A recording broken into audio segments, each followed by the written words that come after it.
Why are you a legal professional? Why are you an accountant? Why are you an IT professional? Why are you a business development manager or a professional, right? For those who are still interning or doing their clerkship, or even still at the university, because we have a mix of levels here. Why are you doing law, right? Why? So you need to find your thread, okay? And it doesn't matter whatever it is, if it's passion, if it's, something that your parents led you to, or if it's the winds of time, it doesn't matter. It's the beginning, it's a start. And once you understand fully, then you know how to navigate around it. You know how to build. Because in anything that we do, we are building, yeah? And as we are building, we always need a foundation. You can't just come and start throwing your pillars and you have a weak foundation. So we need to really, really understand. And that's the deep dive I'm talking about. Why are you in this profession? And once you understand your why, and there's no right or wrong answer. If you say, I don't know, it's also okay. Yeah, you don't know, but we are here to understand. Then how do you get to discover? How do you get to understand? How do you get to discover? Because once you build on these things, then it's very, very easy to map out where you want to go. And the map is always right now, the present, 2 years from now, 3 years from now, 5 years from now, 10 years from now. Yeah? But we need to understand why are we where we are. So for professionals or for careers, people have different understanding, different, perception or whatever it is. And we now understand, and I want to speak into the times that we are in. Yeah? Gone are the days when having a law degree or an accounting degree was enough. When I started my career, I was living the end times of that generation, where being a lawyer or being just that, you just enter a room and say, I'm a lawyer, and everyone's like, ooh. These days you say, I'm a lawyer, no one cares. They're like, so what? You're like, and they're like another 60 in the room. You get my point? So those days it mattered. I mean, the judges that I hear, people who have gone before us, they'll tell you, you've heard some of the senior lawyers speak, just being a lawyer in society, people just wanted that privilege. Counsel, advocate, you speak and everyone is like, yeah, counsel bunya yingite. Now, people will push you in the corridors. Like, who cares? Your counsel who, your who, like, whatever, So, that is the time we're in right now. And you have to understand the reality of the times, because we speak into times and seasons. If you miss them, you have missed a very, very big component of what you're building. When I started my career, I was living the end times. There was a bit of mix, yeah? For it to matter, you had to have something you have done. As a lawyer, perhaps you've argued cases, perhaps, there must have been something. And that was the beginning of that time. So it wasn't enough that you're a lawyer, it wasn't enough that you're coming from this prestigious law firm, what have you done? And then people started fighting for that space. So you'd see lawyers are, getting into certain spaces so that they can be known for something other than their legal career or being lawyers. But again, today, that's not enough. That's not enough. There are like, I don't know how many law firms now, 1,000 or something, KK. So you can't say because I'm a lawyer and I have a law firm, I have vibes. Nah. Yeah, we've seen it, we've had it. Downtown, I always like to quote the law firm where they cook beans. Yeah, that too is a law firm. So yeah, it's not enough. It's not enough. So these are things that we need to think about the present time that we're in. That, okay, if I'm living in a time where being a lawyer I'm competing with AI as well. So if I have a client, who will they run to first, me or the AI? That's on their fingertips. Who will they run to first? How do I even get a client now? That's also another question. I mean, we sit here and we debate client, whatever, client plans, client strategies. So those days, client would look for you. for the young generation. It has not always been like this. When you're a lawyer, the lawyers would just sit in offices with their files, and actually clients would come to them. They were that rare. Those firms, I listen to those old legacy firms, and they tell you people would line up. You come here as the advocate, you sit here and you find already a line, like hospitals, True story. Believe it, there was a time like that. So you come in as the counsel, civil counsel, you're like, Linda, you go, you sit, you're like, whatever, they come talk to you, I don't want to go, Now, you're literally what? Chasing. So those are the dynamics, things are changing. Yeah? You can check at our reception, I don't know how many are there waiting to start. No. So these are the things that I'm just setting ground for what? For foundation. Yeah? It doesn't mean that, we are doomed. No. All these things help us to understand how do we navigate. And before we do that, then we can know how do we map where we want to be 2, 3, 4, 5 years from now. All right, so that is what I think. Careers, those days would be really knowledge-based, like I've talked about. You're the lawyer, you're the what, you have your knowledge and people want you for knowledge. Now we see knowledge is everywhere. Information is everywhere. These times we're living in, this generation, it's knowledge, information-based or knowledge-based. We are going through that revolution, yeah? Then there are times of skills. And these were different segments, yeah? People had skills. People were hired for their skills. And you didn't need to have knowledge. And when I'm talking about skills, I'm talking about skills. Things that you can do, yeah? Leading or, doing stuff that no one else can do.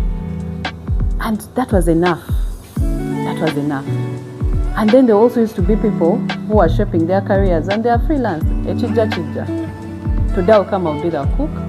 Tomorrow I'll come, I'll be the whatever it is. What do you have? What is there today? And they're like professionals as well, but they don't want to limit themselves. So here we are, 2025, and we're asking ourselves, how do we shape our careers in the different phases that now it's like everything has come together. And it's like if you don't have the many faces that we see, then it looks like the career is a bit shaky. Yeah? It looks like the career is a bit shaky.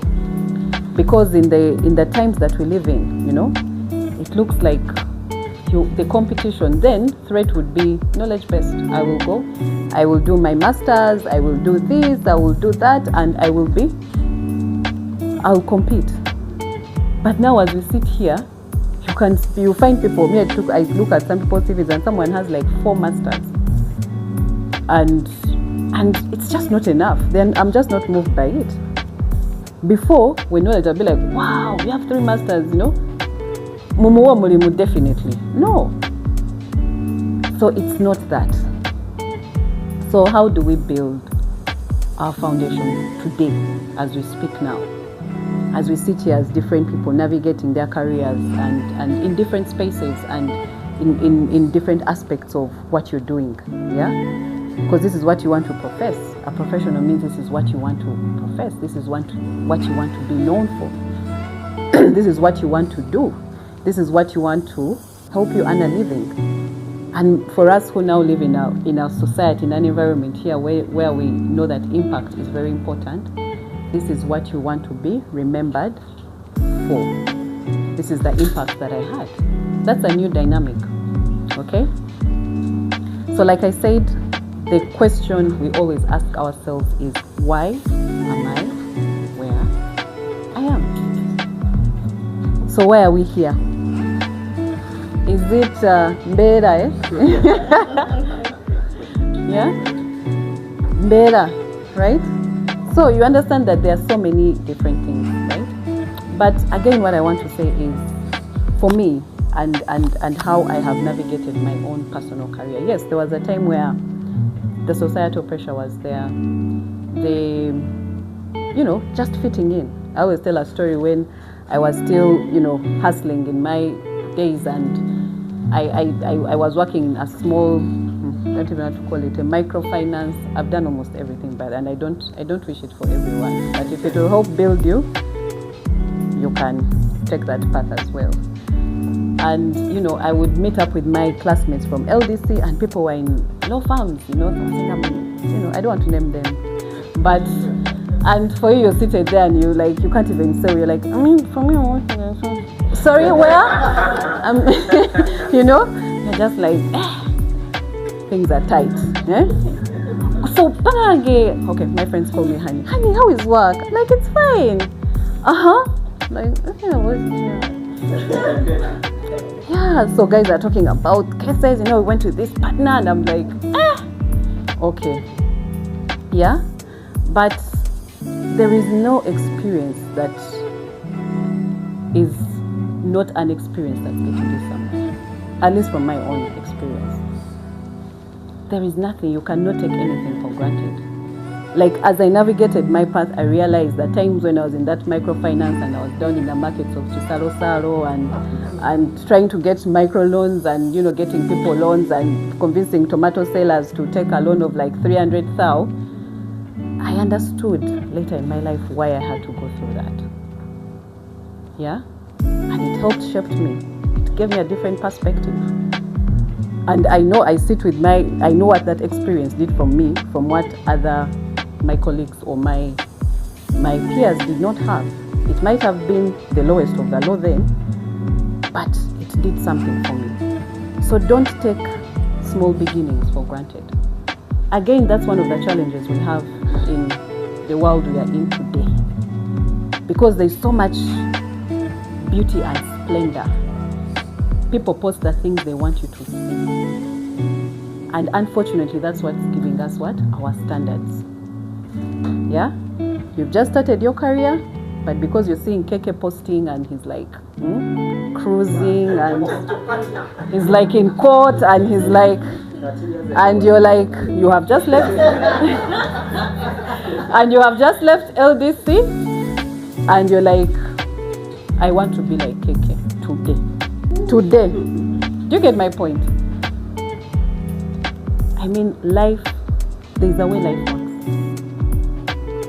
There are principles in life, whether you like it, whether you force it, whether you try to corner you out of it, whether you try to cheat your way out of it, there are certain principles in life and they cut across. Time is one of them. Time is a privilege, and the reason time is there, it's supposed to teach us.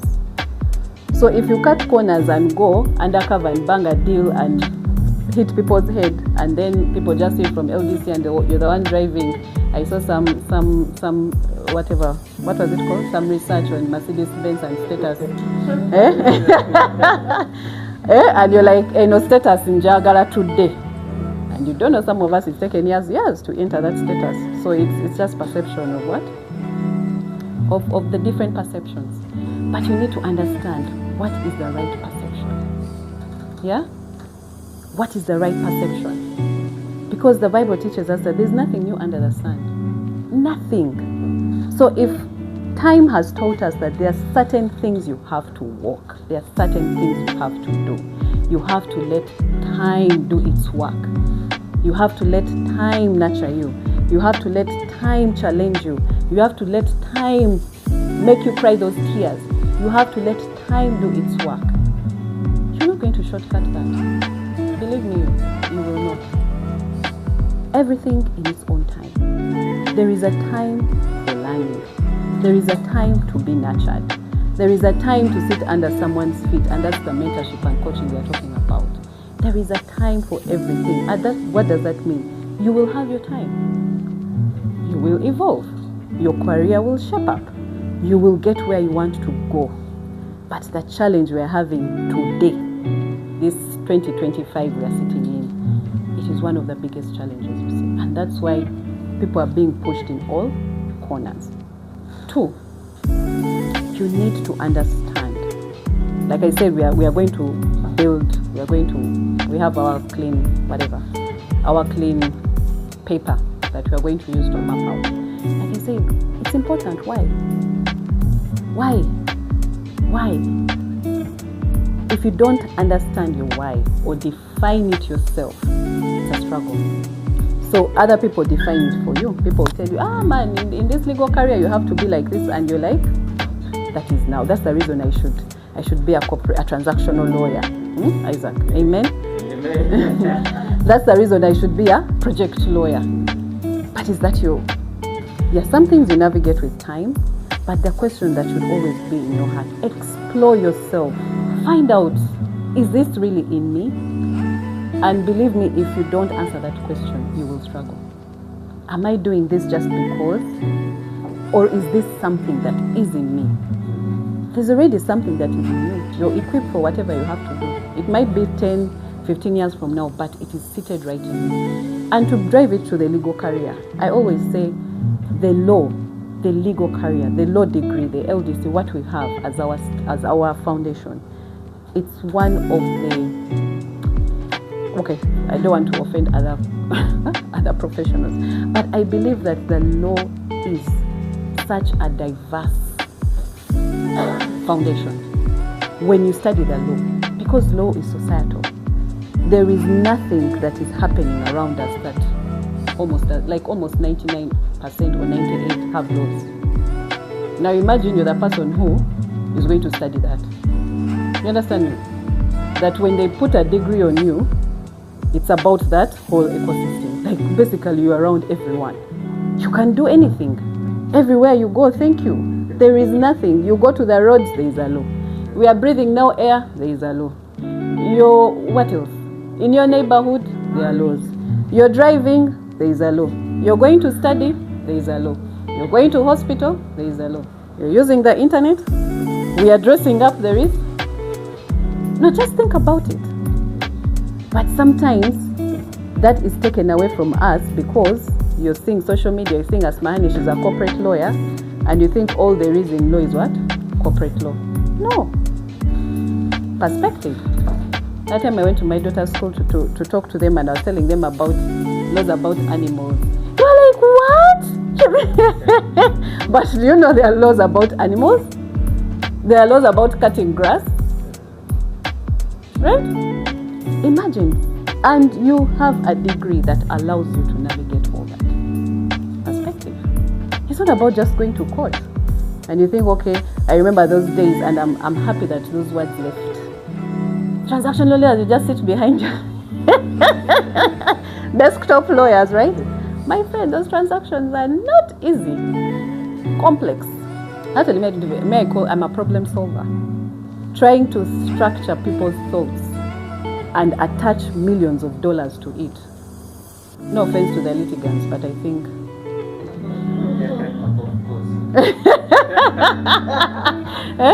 no, but first catch there. You understand? But perspective. I mean, at one time, I also used to think that for me to be a lawyer, I need to be in court. But I went to go there once or twice, and I said, for sure,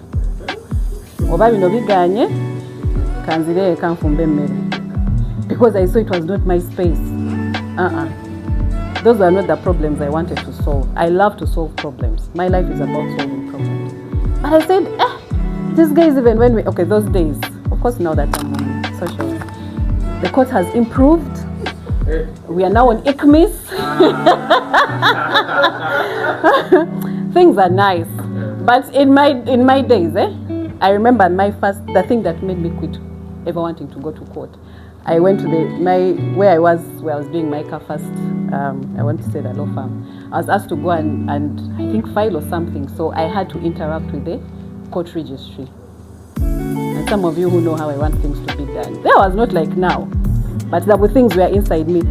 I looked at the files. I'm talking that she's like, what file do you want? Dust. I said, what? I said the things after that are going to the judge, and then I look at the judge, everyone is like bowing. I'm like, do you know where your things are coming from? Anyway, for some reason, my mind just could not comprehend a system like that. And I carried myself. Of course, I got my things after a long time because the person was just beating files, I don't know, pulling files, shouting at people, I'm like, wow. People's lives are dependent on this filing system. I said, I am exiting this WhatsApp group. And I first of all went in Kamoli because I would avoid anything that needed me to go to, because I would just get there. That thought never left my mind. And eventually, after being Kamoli too much, I did what? I exited that WhatsApp group. But later on in life, I found myself back in court as a mediator. Yeah? I'm an accredited commercial court mediator. I found myself now, that was a space that I was like, okay, you people, you're there, you're talking. By then we had a mediation registry, I think, because it was organized, all those, I finally found my space. So if I just had that perspective of, okay, if I don't do court and go and argue whatever, that's the end of it. I'll never have a career. Perspective. So my point here is, as lawyers, yeah, and I think it cuts across, even an IT person, or these days things are so widespread. Things have been segmented into so many different things that you can find where your heart is. And for me, that's the beauty with law. I was talking to some friend of mine who is into fashion, but she has a legal background. And I told her, but do you know that you're in such, you have so much you can do with your legal knowledge and the fashion you're doing? The fact that you're a lawyer and you're in this industry, there is so much you can do. And we had some thoughts, and by the time we finished our conversation, it was like, wow, this is perspective. So ask yourself why, and try to understand what drove you to this career. And don't lose that thought, because that's what's going to build you. For me, like I said, what brought me to the legal career was I'm just a person who likes to solve problems. But as I went into my career, I found that started being limited. As an in-house person, there are certain things you can do, there are certain things you can't do, Later on I realized, okay, this is good, but I don't think this is where I want to be in terms of what I can do or what I want to do. And eventually that's what paved my way to leave and come back to, or restart my career in practice, where I could be able to have an open space.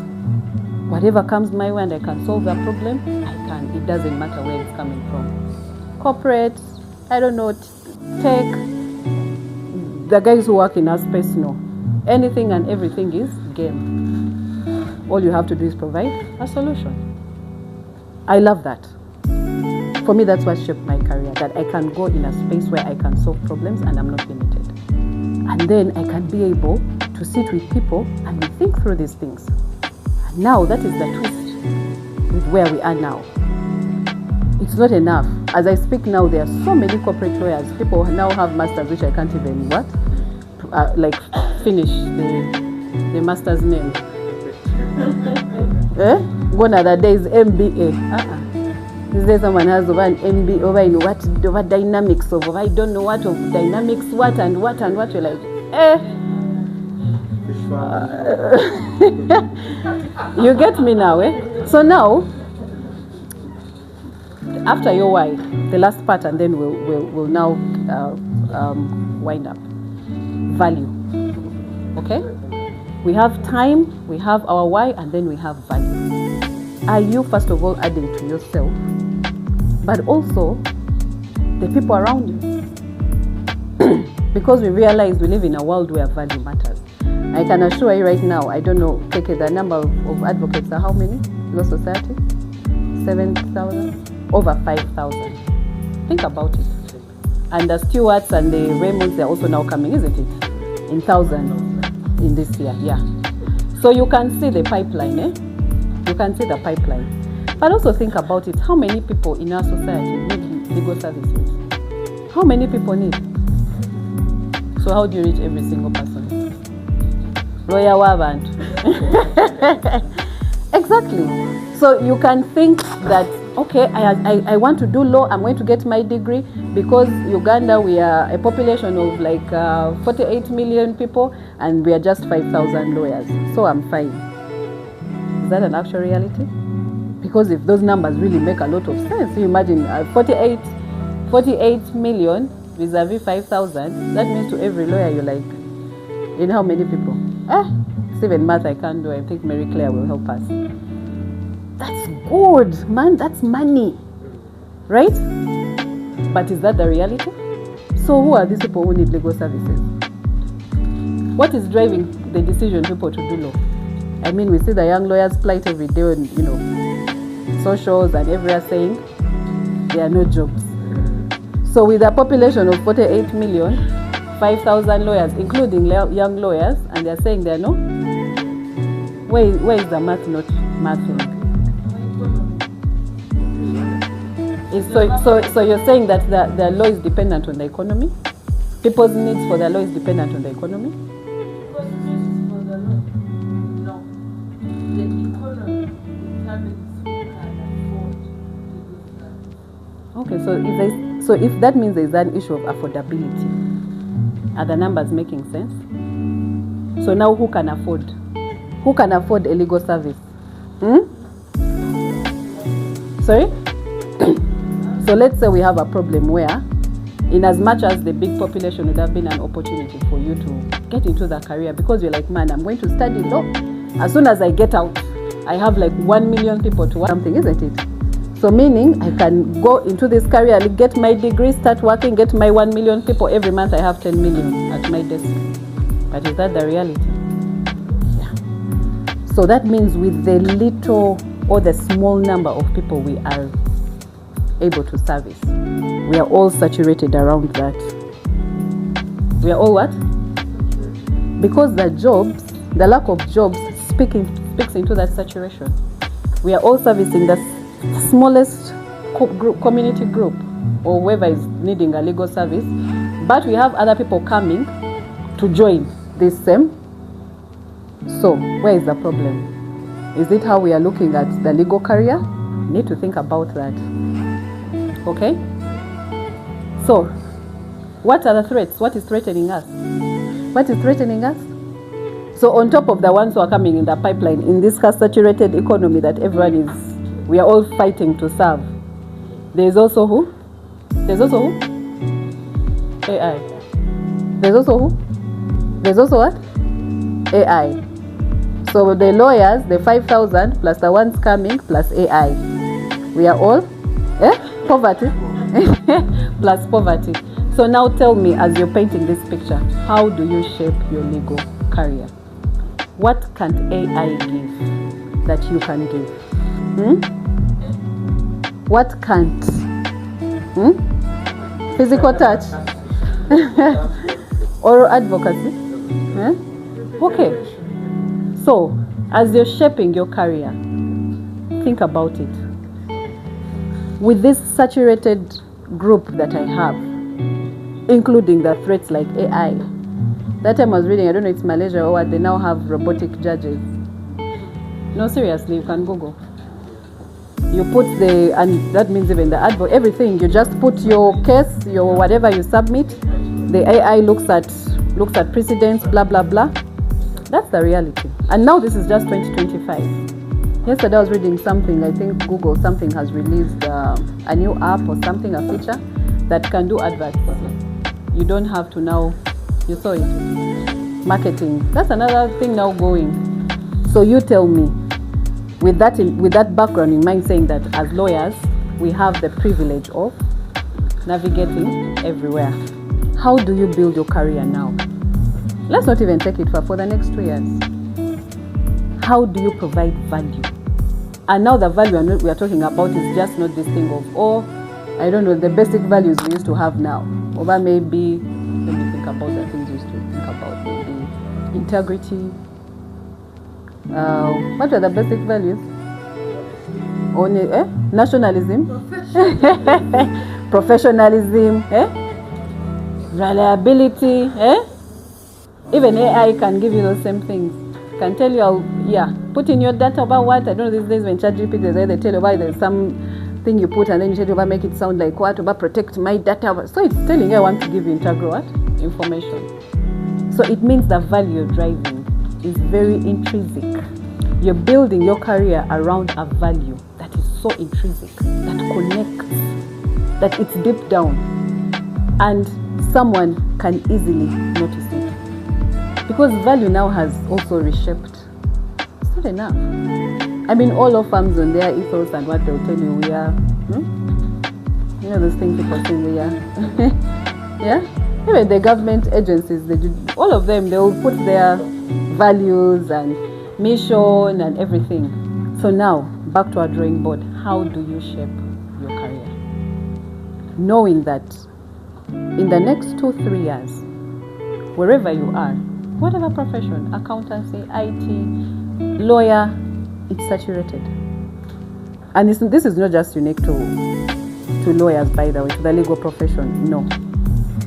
Every profession has been duplicated somewhere.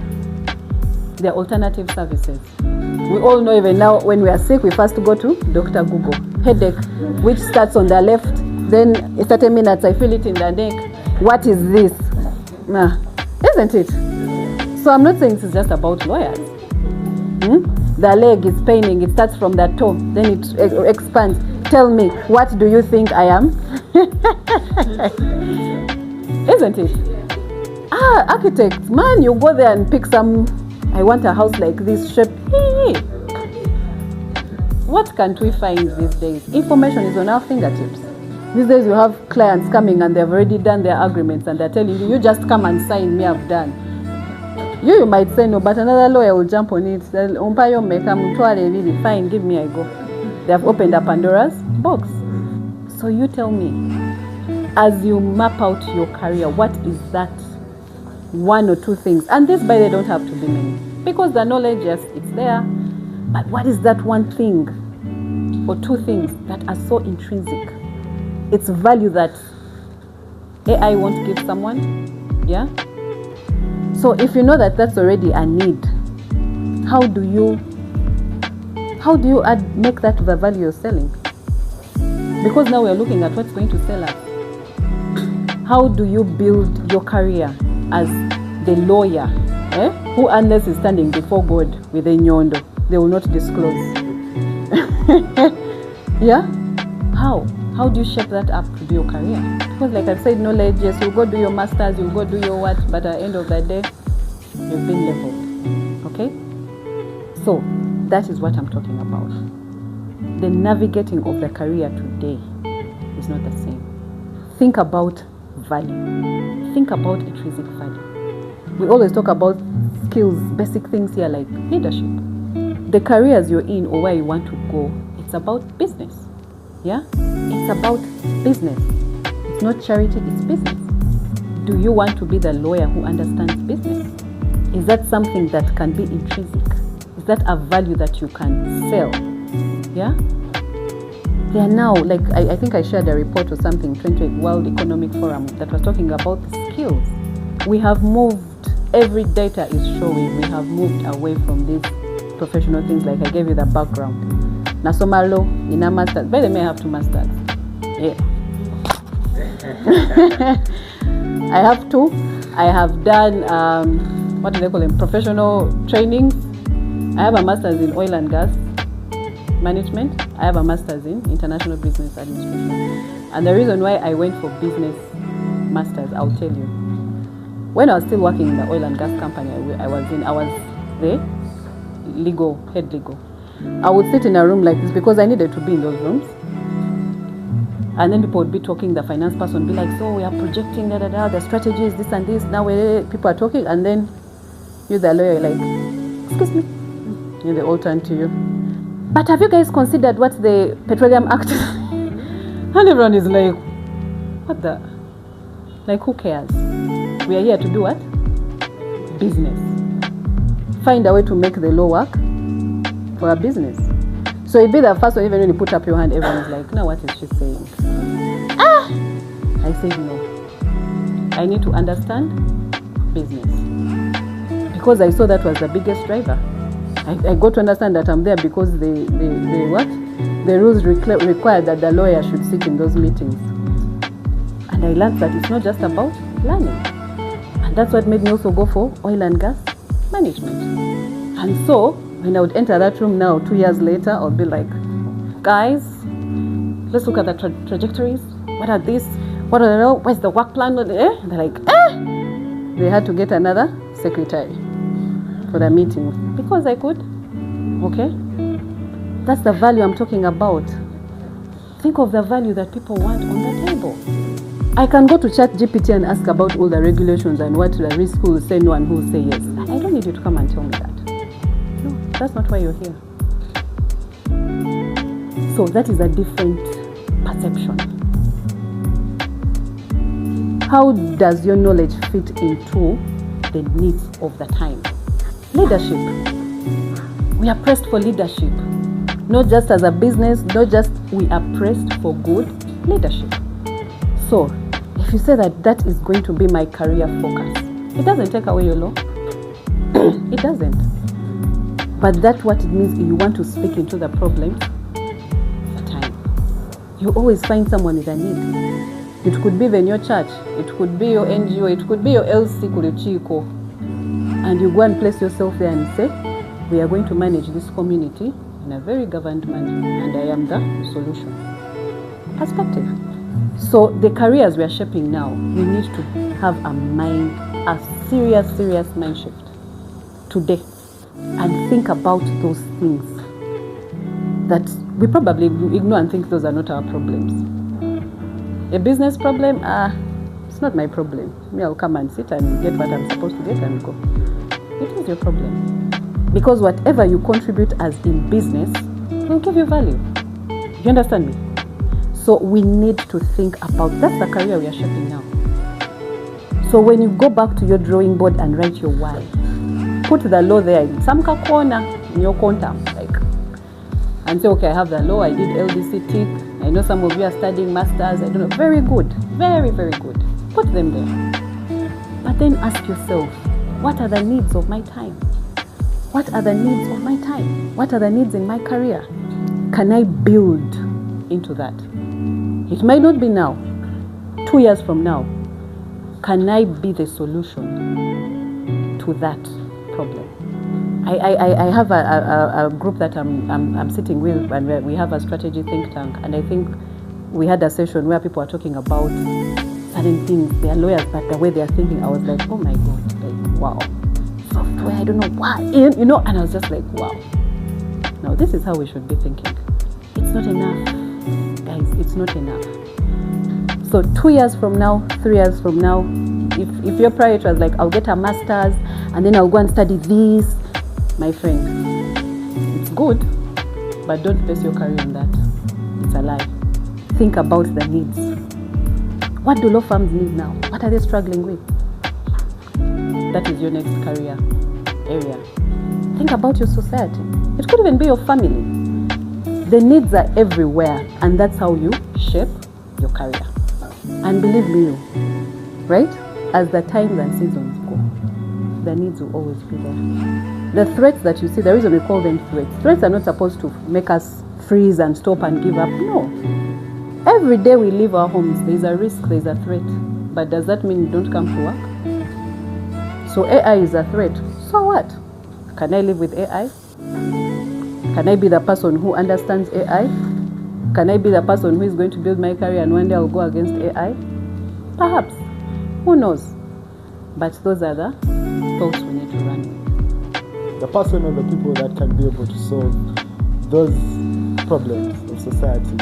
And so at this point, I'll just ask if we have any questions. First, I think it's always very interesting to hear you speak. Every single time you talk, I leave with more questions than answers. Does that mean I don't provide clarity? No, it just leaves a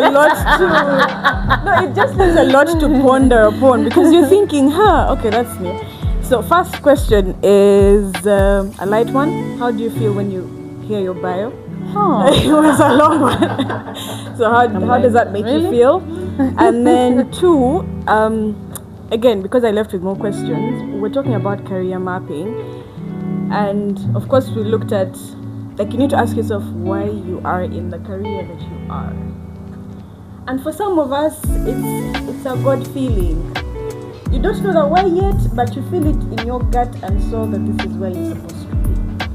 Now, for the longest time, even with the group that we're in, we're trying to identify, okay, aside from just the things you feel, you need to have a logical explanation for why you stay in the career that you're in. So I'd like to understand how you got there, aside from the experiences that you have shaped the lawyer that you are today, but I want to understand how you got there.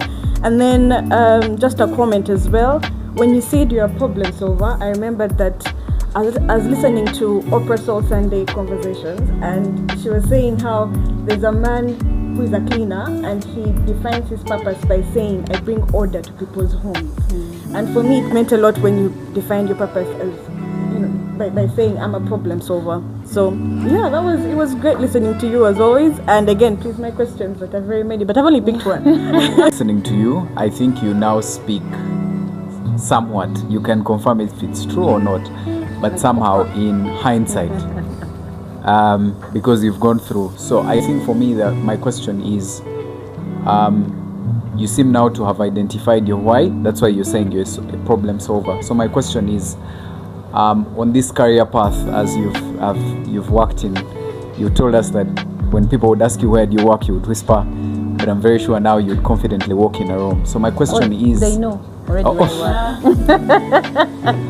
are. So my question is, maybe one or two things, because I know that career is not linear, and it can oscillate. Today you could be a managing partner, tomorrow you will probably leave that law firm and be somewhere. So career is not linear.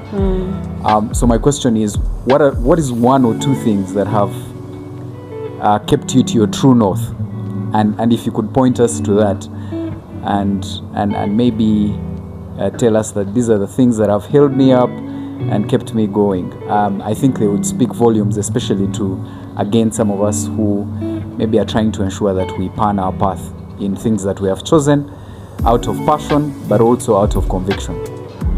Yeah, that's my question. What is one or two things that have kept you going? Okay. Mine, it's just a simple one. If at all you are not to take on the legal sector, which career path would you have followed? They read your bio, and it hits me really hard. And okay, in a good way, because I was wondering all these things, one person, and now I was here trying to think. I'm like, oh, that's why she's driving what she's driving. So so my question is, how have you kept yourself there in all those professions, those places they have read, UBA, KTA, where, so many things. How have you kept yourself there? Yeah, because at least for the time I've been at KTA, I've not seen an email complaining about you. So that means there are things you do that have kept you in those places. Yeah, thank you. It's interesting how we take things for granted. Out there, people are yearning to rub shoulders with you. And we are glad that, we are rubbing shoulders with you every day. Some of the people here might be aware I'm taking a mentorship program, and you're on the list. At some point, you'll come to speak to us.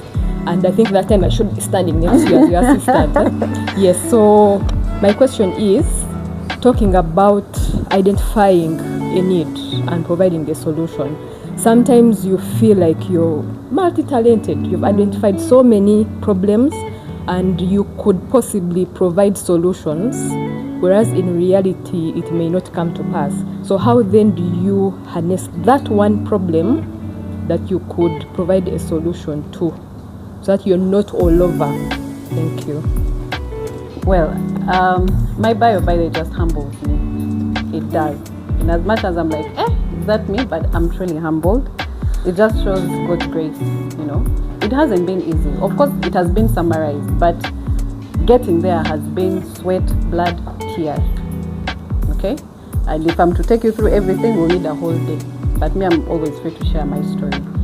So, but for me, it just humbles me. It just shows me that God is faithful. When you do what you're supposed to do, it might not be perfect, but God is faithful. So for me, all that, it's God's honor, really. Because I'm also humbled, I also look and I'm like, okay. So yeah, but it's a good feeling as well, I must say. But it's not easy, but with God it's possible. So yeah. So that one was how I got there.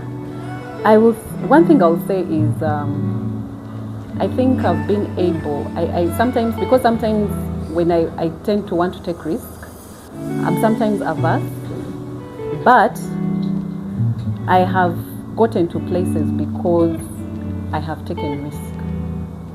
Yeah, I always say that, and this is always my philosophy in life, in terms of my decision making. If I'm stuck, leaving corporate world was one of the hardest decisions I ever made.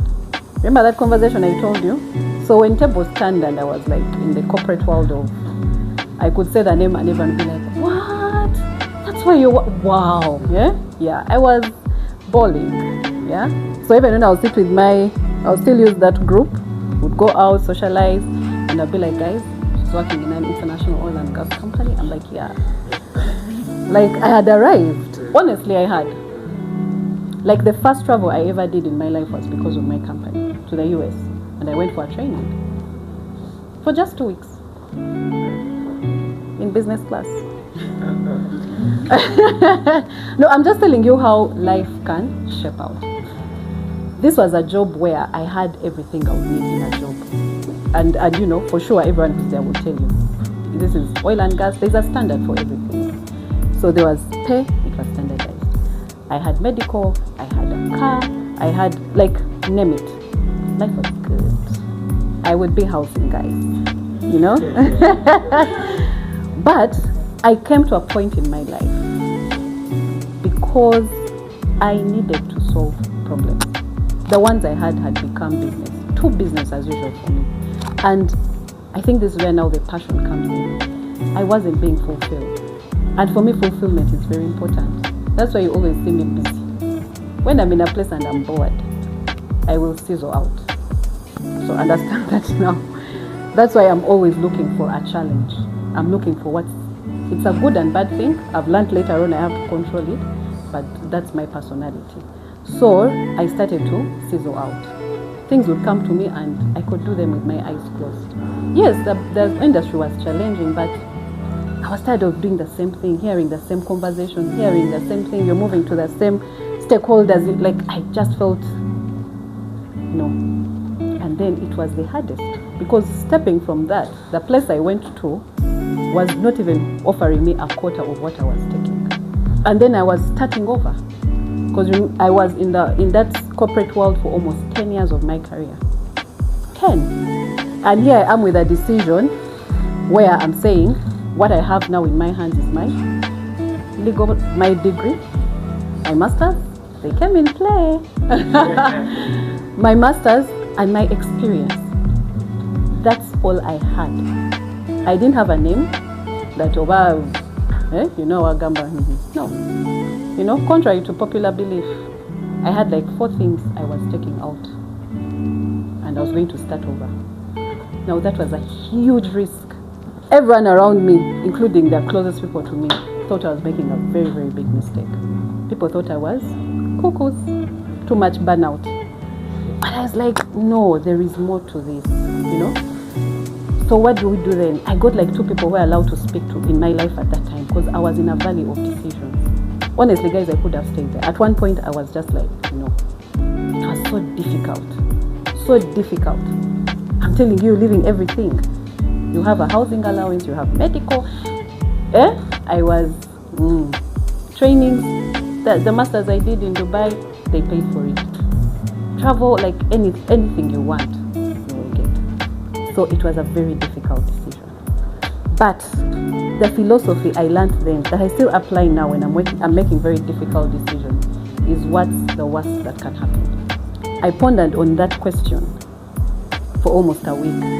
You know, being me, I wrote my list, what's the worst? But you know, to me, what the worst that could happen, maybe it doesn't work out, but I can still come back. I knew what I had. I had a degree, no one could take that away from me. I had my master's, no one could take that. I had already had my 10-year experience, no one could take that away from me. So I could take that risk.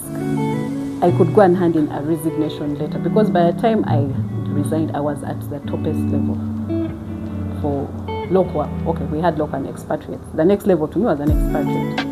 And everyone in my company was shocked that I was living at that time. And there were more opportunities that already put for me. So, for me, that's what I ask. But here is the question. We are going to get to a point in our careers where we have to make those difficult decisions. And perhaps if it works for me, it might work for you.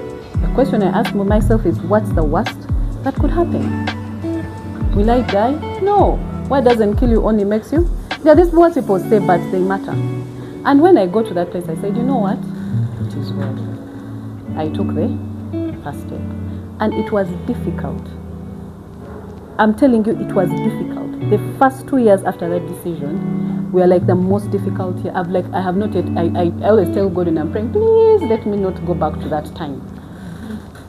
I went to a law firm where I had never, like the last time I was in a law firm was when I think I was finishing my clerkship, or after LDC when I did a gig for like a few days and quit because of everything law firm then. So you can buy now I'm walking almost 10 years later into the doors of a law firm. Like I was starting over. So think about it, and here I am today. Now all these things you've heard that have been said are between that time of me stepping out and today where I am, which is not a lot. It's like maybe 6-7 years later.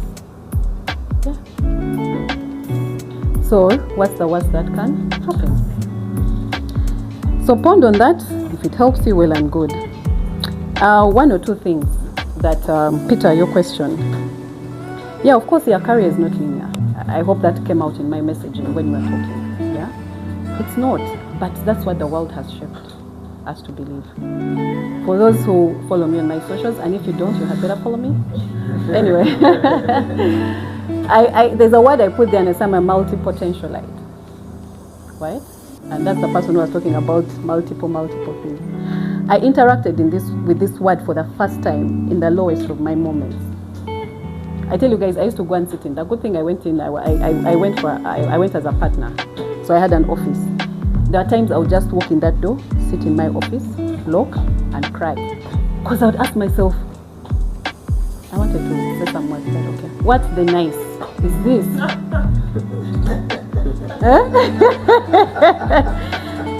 And then, for those who understand the corporate world, because I was at the highest of the levels, people are calling me.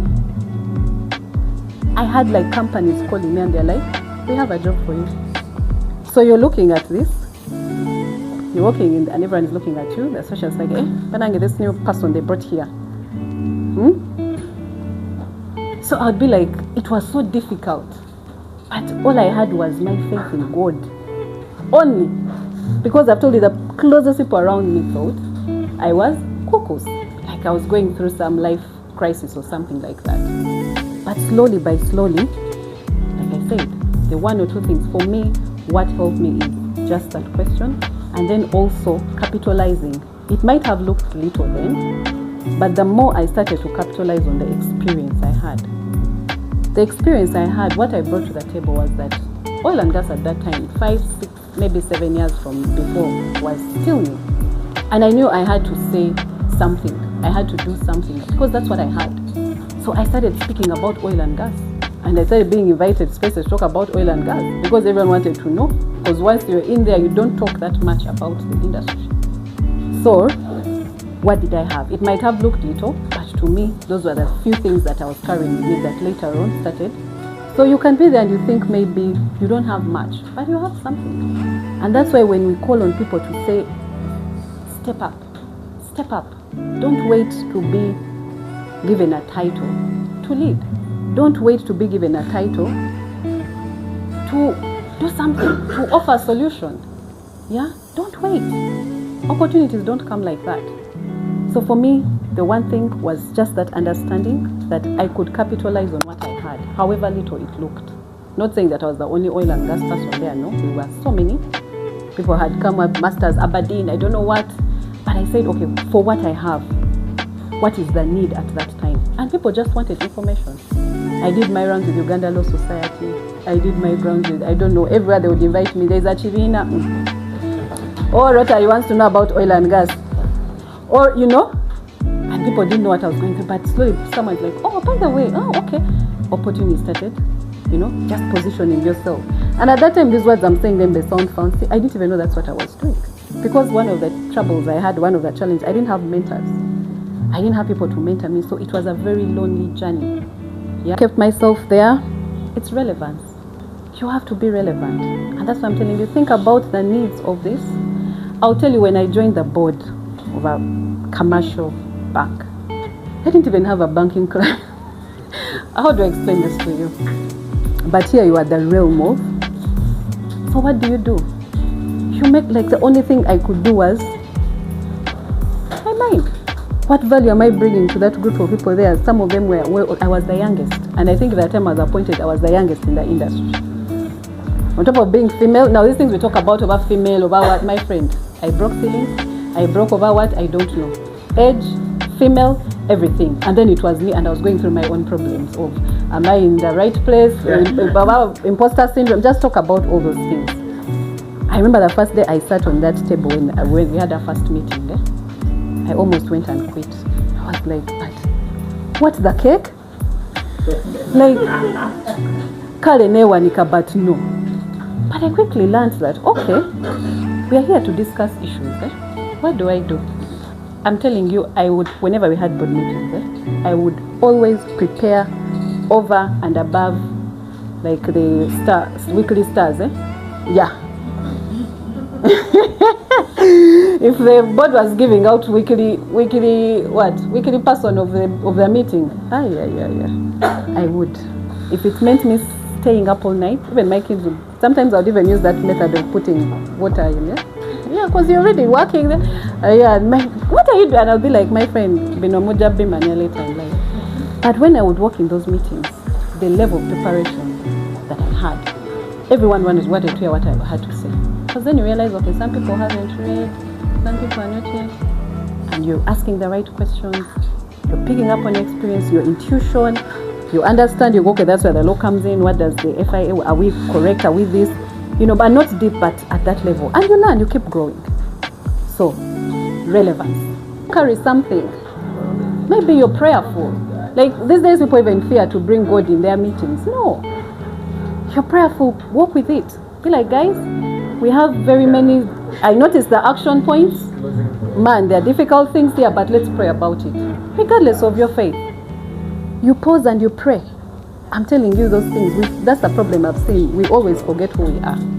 Take yourself to all these things. Grow the career, but grow it around yourself, around who you are. Yeah.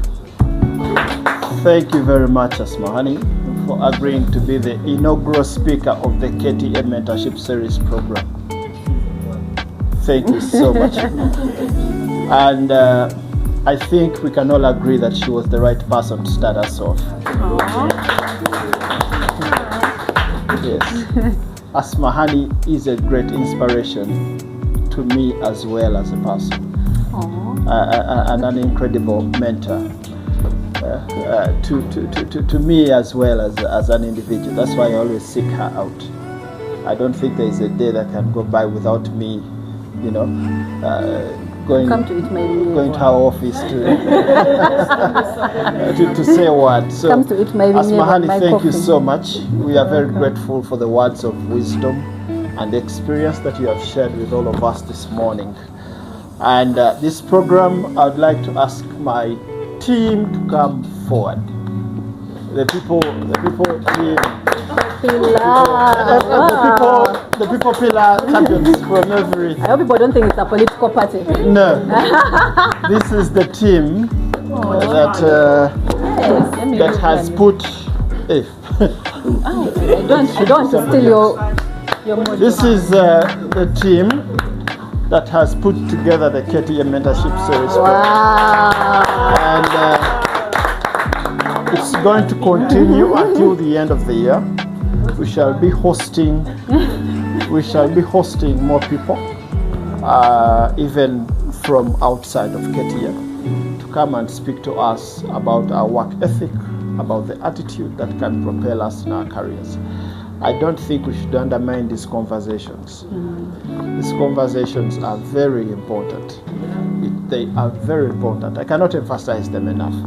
So Asmahaney, thank you so much for being our inaugural speaker. We thank you for the words you have imparted in us and being the inspiration that you are to all of us here. So we have a gift for you here from the KTA People Pillar Group. I don't know whether I should open it or I should. Please. Yeah, let's show off.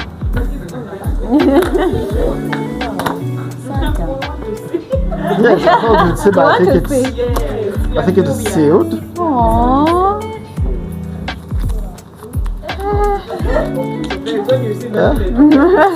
I know, right? Come expectant. Yeah. Wow. All thanks to the BD champion and the People Pillar. And Mary.